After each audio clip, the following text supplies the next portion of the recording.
Olá, pessoal. Todos são muito bem-vindos ao nosso curso Panorama da Bíblia. E hoje nossa aula sobre o livro de 2 Samuel. O vídeo anterior, 1 Samuel, e agora hoje 2 Samuel.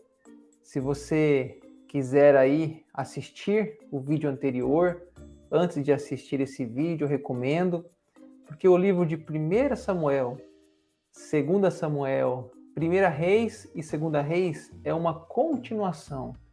Inclusive, originalmente, esses dois livros formavam um único livro e depois foi separado em duas partes. Então, 1 Samuel finaliza com a morte de Saul, conforme falamos no vídeo anterior, e 2 Samuel, Davi assumindo o reinado. Então vamos ver aqui notícias da morte de Saul. Bom, como eu disse, 2 Samuel, 1 Samuel termina falando sobre a morte de Saul. E após a morte de Saul, um amalequita foge da batalha e vai até Davi para dar a notícia de que Saul havia morrido. E ele, tentando agradar a Davi e talvez ganhar algum benefício do rei, ele fala uma história que tirou a vida de Saul, que ele mesmo matou Saul. E na realidade, você sabe, Saul havia se suicidado em sua própria espada. Eu sempre recomendo, antes de você assistir a aula ou depois da aula, você ler o livro inteiro.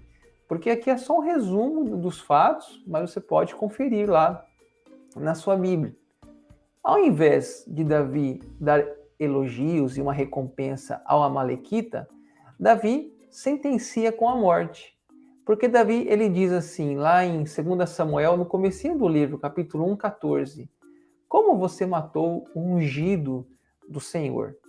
Interessante, né? Essa relação de respeito que Davi tinha com Saul, ungido do Senhor. Ele entendia que foi Deus que o colocou. Deus colocou Saul no reino e Deus tiraria, não seria por mãos humanas. Davi poderia ter matado Saul por várias vezes.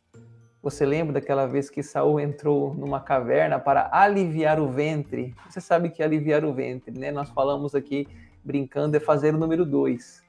E Davi cortou um pedaço do seu manto, mas nada de mal lhe fez. Por quê? Porque Davi entendia que ele era um ungido de Deus. E assim Davi manda seus soldados matar esse amalequita. Primeiro, mentiroso, e segundo, que disse ter matado o rei Saul. E assim Davi, depois de muito tempo ter sido ungido rei por Samuel, agora Davi, com a morte de Saul, assume o reinado de Hebrom. Tinha mais ou menos Davi 30 anos quando Saul morreu. Ele não assumiu imediatamente Jerusalém. Primeiro ele assumiu a região de Hebrom e depois ele vai assumir todo o reino, como Jerusalém sendo a sua capital. Ou seja, em Hebrom ele assumiu um reinado de 7 anos e meio. 7 anos e meio ali como rei em Hebrom. E depois, com a morte de Isbosete, filho de Saul, que tentou ser rei no lugar do seu pai Saul, Davi se tornou o rei absoluto. Os demais representantes ali das tribos, além da região de Hebrom, ungem Davi sobre o rei de Israel. E Davi faz Jerusalém sua capital. Ali, inclusive, onde ele vai fazer o templo, que foi chamado Templo de Salomão. E Davi, assumindo o reino de Israel, fez grandes realizações, foi um excelente rei, ele expandiu as fronteiras de Israel, ele era um excelente soldado, ele era um líder, e Davi teve muitas características positivas, deixou muitas lembranças, tanto que hoje Jerusalém é chamada cidade do rei Davi. Uma coisa muito importante que Davi fez para fortalecer o seu reino, e inclusive a sua liderança, foi o fato de Davi buscar a arca. Você se lembra que sacerdote Eli e seus filhos Hofni e Finéias, diante daquela liderança, daquela má liderança, os filhos de Eli, chamado Hofni e Finéias, eram filhos endiabrados, né? Eram vis, maldosos, e devido àquela situação dentro onde a arca estava, sobre os cuidados ali de Eli, a arca foi roubada e acabou, foi-se a glória de Deus, e a arca estava na mão dos filisteus. Você sabe que a arca era um símbolo muito importante, né? Ali simbolizava a própria presença de Deus. E Davi, então, buscou essa arca, recuperou a arca e trouxe a arca para Jerusalém. Mas é bom dizer que não foi fácil trazer essa arca. Na primeira tentativa, quando essa arca vinha sendo trazida, os bois tropeçaram, Uzá foi colocar a mão e morreu na hora. Ou seja, mostrando que aquela arca realmente não era um objeto comum. A arca ficou por 3 meses na casa de Obed-Edom, e diz que Deus abençoou a casa de Obed-Edom nesse tempo que a arca esteve ali. E aí, então, a segunda tentativa para buscar a arca e trazer a arca. E diz a Bíblia que eles davam 6 passos e faziam um sacrifício. Imagine que caminhada lenta, longa e solene para que essa arca pudesse ter chegado até Jerusalém. Então, assim Davi, né, ele restabelece a adoração, trazendo a arca.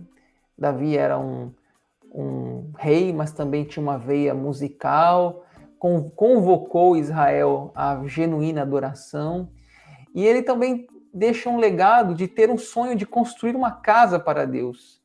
Um dia ele está na sua casa e ele pensa, poxa, eu vivo numa casa tão boa e a arca vive numa tenda, por que não fazer uma casa? E ele tem esse sonho de fazer um templo, né? Mas Deus fala que quem vai construir o templo não seria ele, seria o seu filho Salomão, né? E ele diz que juntou ouro, itens para construção, mesmo que ele não pudesse construir, porque as suas mãos estavam sujas de sangue. Então, Davi tem muitas contribuições à vida dele, mas não podemos deixar de falar do pecado do rei Davi, né? Que foi o famoso caso de Davi e Betseba, que também está registrado no livro de 2 Samuel, com esses todos os assuntos que eu já falei aqui. Davi estava num período de prosperidade e experimentou um tombo, né? Não foi uma queda, foi um escândalo. Ele um dia estava no seu palácio, olhou uma mulher com a janela aberta tomando banho. Davi cobiçou ela e adulterou com ela e depois tentou esconder o seu pecado, né? Alguém falou, Davi, ele perguntou quem é aquela mulher? É Betseba, mulher de Urias, né? Falaram que ela era mulher de Urias. Ele tentou, depois que ela mandou a notícia que estava grávida, ele tentou esconder, né, o seu pecado, tentou dar férias para Urias, deu um banquete para Urias e acabou encomendando a morte de Urias. A história de Urias é linda, quero que você leia. Urias é um exemplo de fidelidade. Davi tenta, de alguma maneira, levar ele para a sua casa. Davi o embriaga numa festa e ele dorme fora de casa. Ele fala, eu não posso entrar na minha casa, sendo que meus amigos estão na guerra, né? Naquela época não existia exame de DNA. Davi acha que ele indo para casa e tendo uma relação com a esposa e achar que o filho era dele, mas Urias dá um exemplo no rei, um exemplo de integridade, honestidade, e inclusive Davi escreve uma carta para o comandante da batalha matar Urias, e quem leva a carta é o próprio Urias, ele leva a sua sentença de morte. Então, realmente, uma história fascinante do Urias, dando uma lição no rei de Israel, mas ele mata Urias para esconder o seu pecado.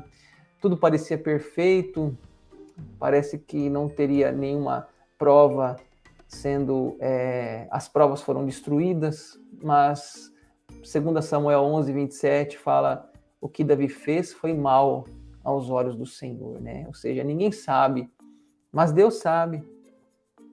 Deus envia a Davi o profeta Natã.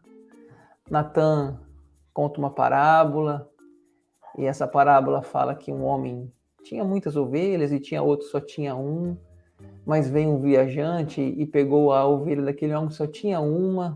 Davi, irado, falou: esse homem deve morrer, não se faz isso em Israel. O Natã, com muita sabedoria, no confronto, Natã disse: você é o homem, Davi, você é o homem. Davi, ali na hora, caiu na rede das suas próprias palavras, né? Ele era esse que pegou a ovelhinha só de um homem. Ele tinha tantas, né, mulheres, concubinas, mas ele pegou a ovelha, a mulher de Urias, a Betseba, e matou o próprio Urias para ficar com seu pecado oculto. As consequências do pecado de Davi podem ser vistas claramente na sequência do livro, e a família de Davi vai ter as consequências, né? O próprio profeta falou: Davi, a espada jamais sairá da tua casa. Ou seja, Davi tinha muitos filhos de várias mulheres, alguns mais famosos: Absalão, Adonias, Aminon, Salomão. E por mais que Davi teve esse reinado exemplar, não pode ter isso de ser herdado da sua família. A família do rei era cheia de conspirações, intrigas, rivalidades, tragédias. E um exemplo claro foi quando Absalão matou Aminon por ter violentado Tamar e quis tomar o reino do seu pai. Davi uniu as 12 tribos de Israel, mas não conseguiu unir os seus próprios filhos. Até uma frase que fala: o que adianta ter sucesso fora de casa e ser um fracasso na sua família. 2 Samuel ainda vai nos falar da perseguição de Absalão. Absalão conspira contra o seu pai.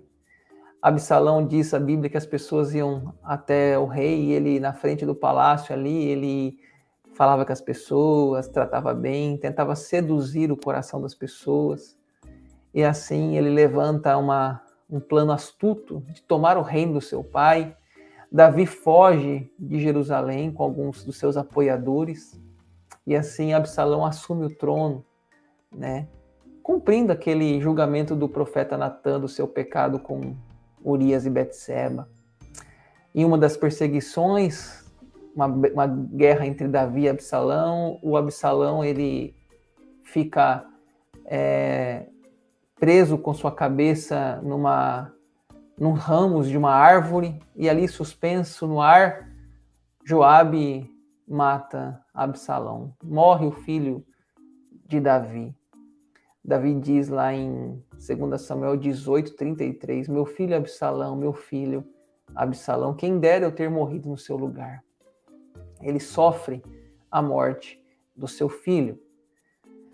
E eu encerro essa aula falando um versículo que é muito bonito, que Davi, já passando essa situação, voltando para Jerusalém, Davi, numa das batalhas ainda, os homens falam: Davi, você não vai mais sair à guerra para que não se apague a lâmpada de Israel. Os seus soldados, os seus oficiais o chamam de lâmpada de Israel. Ou seja, havia uma admiração por Davi, havia um respeito. Mesmo Davi não sendo um rei perfeito, ele teve falhas, mas ele foi chamado no Novo Testamento de um homem segundo o coração de Deus. Talvez porque ele conseguia reconhecer o erro, pedir perdão, conseguia, em oração, confessar os seus pecados, e assim ele conseguiu o agrado do Senhor. Então, esse é um resumo do livro de 2 Samuel.